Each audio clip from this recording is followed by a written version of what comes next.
looban. Bakit sa kanya? Nasa pangalan na, nasa mukha pa. Ganda ka? Ganda yarn. Ito na, ang nagmamaganda at feeling diva. Ganda Wanda! Yes, friend! Minsan ba sa buhay mo nakakaramdam ka ng inis ng walang dahilan? Wala lang. Parang pagkagising mo, bad trip ka agad.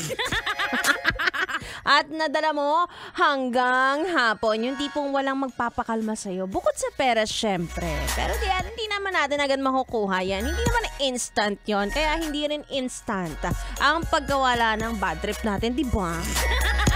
Hay nako, bago pa madagdagan ang inis mo, magpakilala muna ako.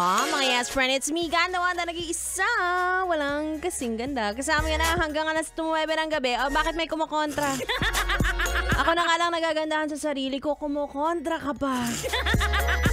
Mabalik tayo kung bakit sa mga oras na ito hanggang ngayon ay bad trip ka pa din, di ba? Magsisimula kasi yan sa late kagigising, tapos biglang hindi mo mahanap yung isang kapares ng sapatos mo, di ba? Di lalo kang na late. Tapos nung magtututbrush ka na, biglang walang toothpaste.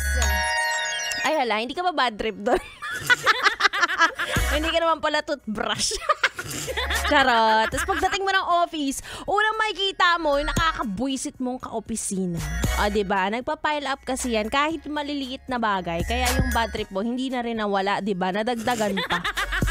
Ganda na lang ang gawin mo. Try mo mag-look forward sa mga gagawin mo sa mga susunod na araw. Pampaano daw yan? Papa-good vibes daw yan. Proven and tested.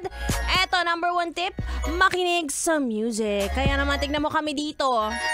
Laging maingay, laging tumatawa, minsan nakakabaliw na.